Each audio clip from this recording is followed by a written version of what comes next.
오늘 우리에게 주신 하나님의 말씀은 로마서 6장 12절에서 23절, 로마서 6장 12절에서 23절까지 말씀, 저 한 절 여러분 한 절 교독하도록 하겠습니다. 그러므로 너희는 죄가 너희 죽을 몸을 지배하지 못하게 하여 몸의 사욕에 순종하지 말고, 또한 너희 지체를 우리의 무기로 죄에서 내주지 말고 오직 너희 자신을 죽은 자 가운데서 다시 살아난 자 같이 하나님께 드리며 너희 지체를 의의 무기로 하나님께 드리라. 죄가 너희를 주장하지 못하리니 이는 너희가 법 아래 있지 아니하고 은혜 아래 있습니다. 그런즉 어찌하여 우리가 법 아래 있지 아니하고 은혜 아래 있으니 죄를 지으리로 그럴 수 없느니라. 너희 자신을 종으로 내주어 누구에게 순종하든지 그 순종함을 받은 자의 종이 되는 줄 너희가 알지 못하느냐. 혹은 죄의 종으로 사망에 이르고 혹은 순종의 종으로 의에 이르느니라. 하나님께 감사하리로다. 너희가 본래 죄의 종이더니 너희에게 주는 준바 교훈의 본을 마음으로 순종하여 죄로부터 해방되어 의에게 종이 되었느니라.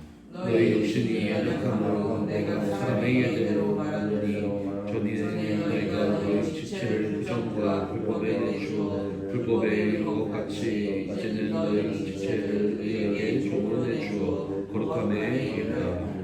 너희가 죄의 종이 되었을 때에는 의에 대하여 자유로웠느니라.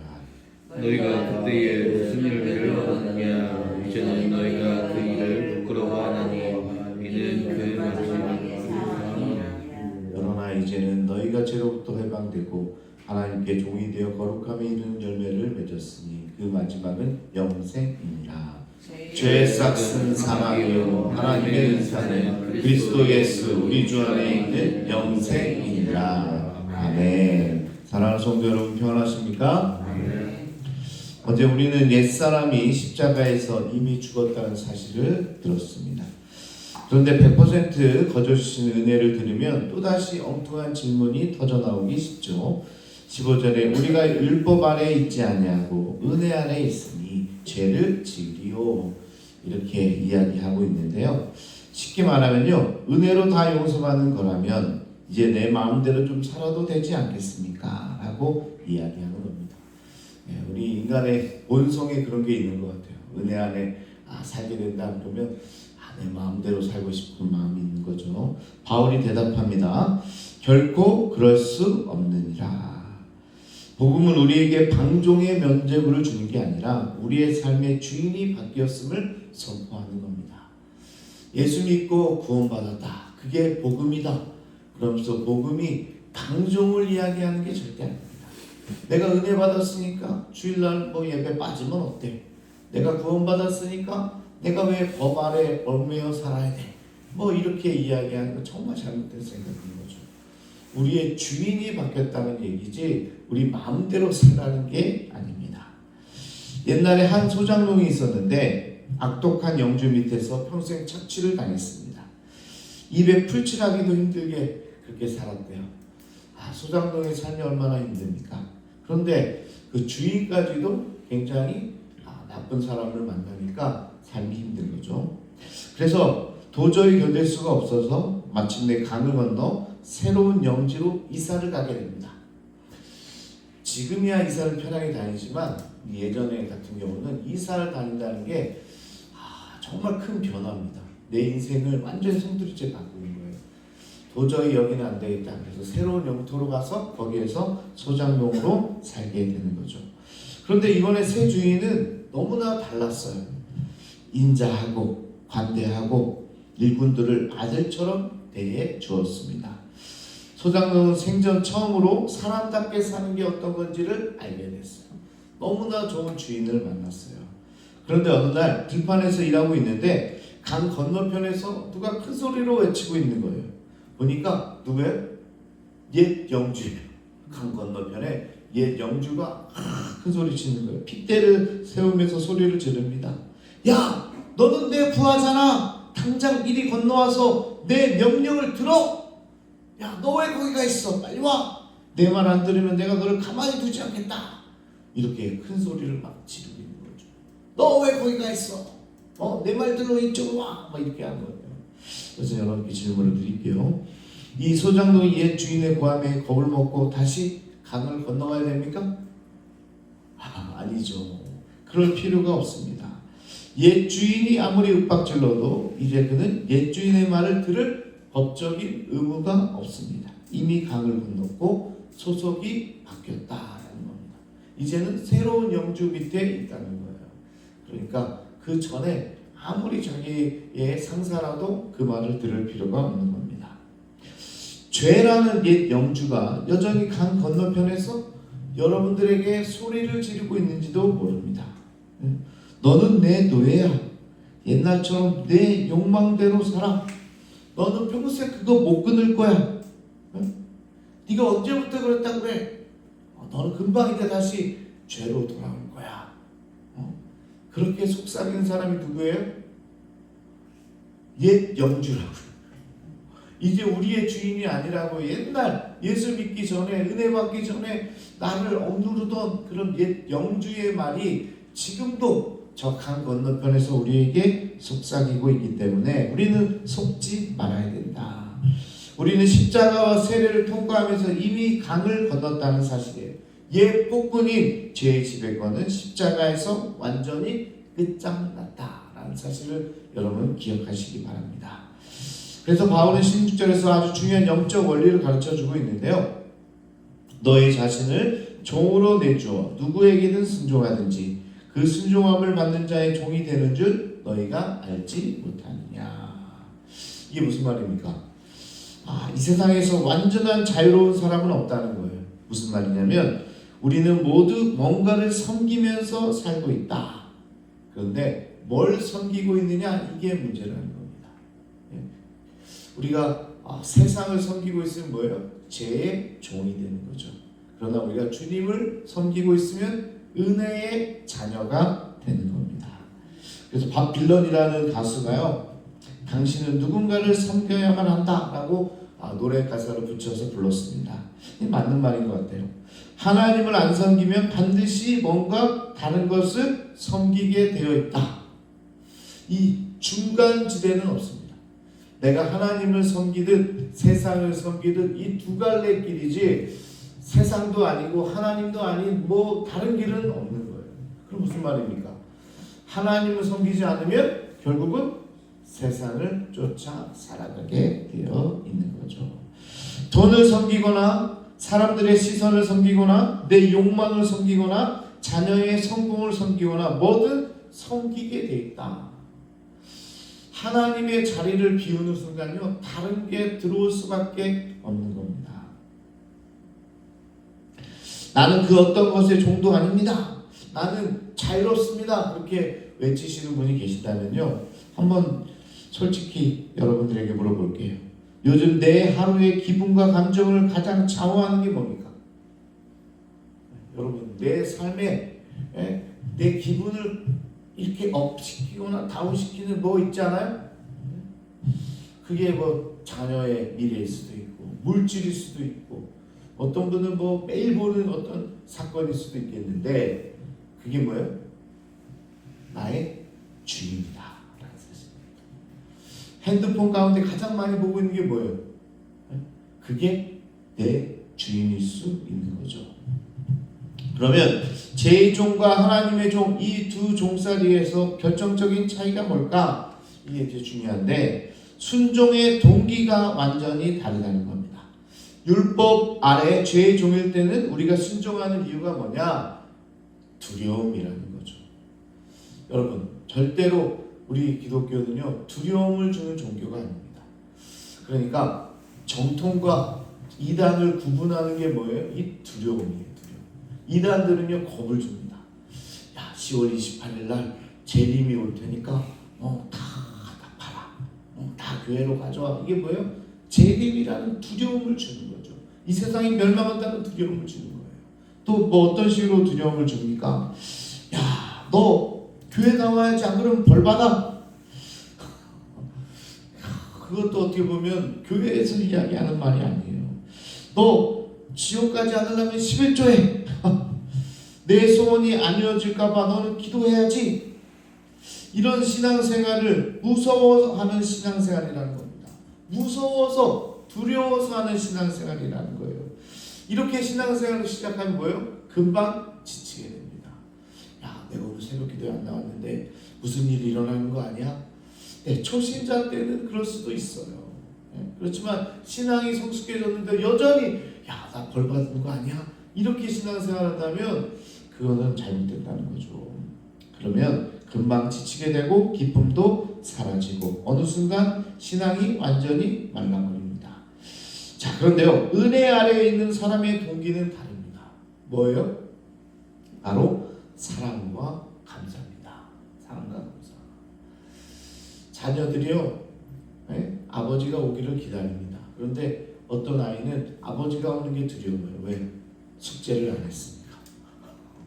그런 신앙생활을 하는 분들은 한쪽 편에 있는 거죠. 근데 어떤 아이는요, 그냥 기뻐요. 아버지가 오는 소리만 들어도 기뻐요. 왜요?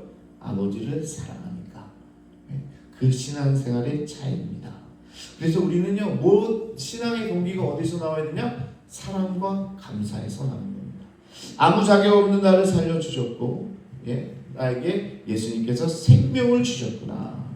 내가 원수 됐을 때에도 사랑해 주셨구나. 그 사랑에 감격해서 고마워서 너무 감사해서 기꺼이 나 자신을 주님께 내어 드리는 거예요.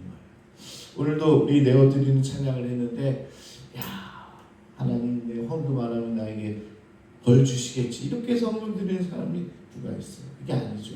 너무나 감격해서 사랑하니까 그냥 드리고 싶은 마음이 생기는 거예요. 그렇게 예물을 드리는 겁니다. 그래서 두려워서가 아니라 사랑해서, 그렇게 해서 우리는 신앙생활을 하는 거죠. 혹시 지금도 신앙생활이 너무 무겁고 지친다고 느끼시는 분들은 한번 돌아보세요. 내가 두려움의 동기로 믿고 있는 건 아닐까? 벌 받을까봐, 불이익 받을까봐 억지로 하는 건 아닐까? 그런 신앙은 아무리 열심히 해도 그 영혼이 메말라 버릴 수밖에 없다. 돌아보시기 바랍니다. 자발적으로 기뻐서 감사함으로 뭔가 하나님께 더해드리고 싶은 마음이 있는지, 아니면은 눈치 보면서 벌 받을까봐 걱정하는 마음으로 있는지 한번 돌아보시기 바랍니다. 그래서 바울이 13절에서 이렇게 권면하는데요, 너의 지체를 불의의 무기로 죄에게 내주지 말고 너의 지체를 의의 무기로 하나님께 드려라. 어차피 누군가를 섬겨야 한다면 내 몸과 시간과 마음을 뭐라고요? 의의 무기로 하나님께 드리라. 이렇게 권면하고 있는 겁니다. 내 입술을 의의 무기로 드리면 누군가를 살리는 축복의 말이 나올 거예요. 내 손을 의의 무기로 드리면 가난한 자를 돕는 거룩한 손이 자발적으로 나오게 되는 거예요. 내 시간을 의의 무기로 드린다면 그 하루가 복음의 통로가 되고 은혜의 시간이 될 줄로 믿습니다. 억지로 두려워서 그게 아니라, 그거는 내가 어떻게 보면 죄에 속해 살아있는 거죠. 그게 아니라 의의 무기로 하나님께 드리는 삶, 그것이야말로 정말 은혜의 삶이라는 겁니다. 왜 이렇게 해야 되나? 두 주인이 주는 마지막 결과가 완전히 다르기 때문에 그렇습니다. 우리 마지막 절에 보면 죄의 삭은 사망이요 하나님의 은사는 그리스도 예수 우리 주 안에 있는 영생이니라. 이게 결론이기 때문에 우리가 의의 열매를 주님께 드릴 수 있어야 되고, 의의 무기로 하나님께 영광 올려 드릴 수 있어야 한다는 말입니다. 자, 죄의 삭은 사망이요 하나님의 은사는 영생이다 라는 거죠. 이 두 단어의 결정적 차이가 뭡니까? 싹과 은사입니다. 싹은 뭡니까? 네? 쉽게 말해서 노동자가 일하고 받는 월급이잖아요. 내가 일한 대가를 받는 겁니다. 우리가 평생 죄의 종이 되어 살면 그 대가로 정확하게 사망이라는 월급을 받게 될 거예요. 우리가 열심을 다해서 뭔가를 해서 산다면 결국은 뭐예요? 사망의 길로 갈 수밖에 없는 거죠. 시기, 질투, 분노, 탐심, 이런 죄의 본성이 내 안에서 계속 자라서 결국 영원한 지옥을 내 손으로 벌어들이고 있는 겁니다. 자, 중요한 건요, 누가 준 게 아니라 내가 일해서 받는 게 뭐예요? 사망이라는 거예요. 억울하지 않습니까? 내가 열심히 뭔가를 하는데 그 월급이 나중에 탁 가서 봤는데 뭐예요? 죽음이라는 거죠. 그러니까 지금도요, 하루도 안식 없이 막 그냥 어떻게 보면 먹고 살려고 아니면 좀 편안한 삶 살려고 막 그렇게 일을 열심히 했는데 하나님 앞에 섰을 때 그 월급을 뭘로 받아요? 사망으로 받게 되는 거죠. 참 억울하죠. 열심히 살았는데 억울하게 죽음이 기다리고 있는 겁니다. 그런데 하나님의 생명, 은사는 곧 선물로 주어진다. 내가 뭔가 해서가 아니라 하나님께서 우리에게 은사로 주어지는 게 바로 생명이고 영생이라는 거죠. 내가 벌 수 없는 것, 내가 받을 자격이 없는 것입니다. 가장 값비싼 영원한 생명을 하나님이 예수 그리스도 안에서 공짜로 우리에게 선물로 안겨주셨다는 겁니다. 자, 월급을 받는 사람은 당연한 걸 받았다고 생각하지만 선물을 받은 사람은 어떤 고백이 터져 나오죠? 감사합니다. 이렇게 터져 나오는 거예요. 그래서 신앙생활하면서 우리에게 감사가 넘치는 거예요. 왜죠? 우리는 그렇게 받을 수 없는 자인데 거저 주셨기 때문에 감사의 삶이 넘쳐나는 거죠. 여전히 불평하는 말이 계속 나온다면 나는 계속 월급을 바라고 있는지도 모릅니다. 제가 11조도 드렸고요. 새벽에도 나왔고요. 주일 성수도 빠짐없이 했잖아요. 그러니까 월급을 주세요. 그렇죠. 근데 하나님이 월급을 뭘로 주신다는 거예요?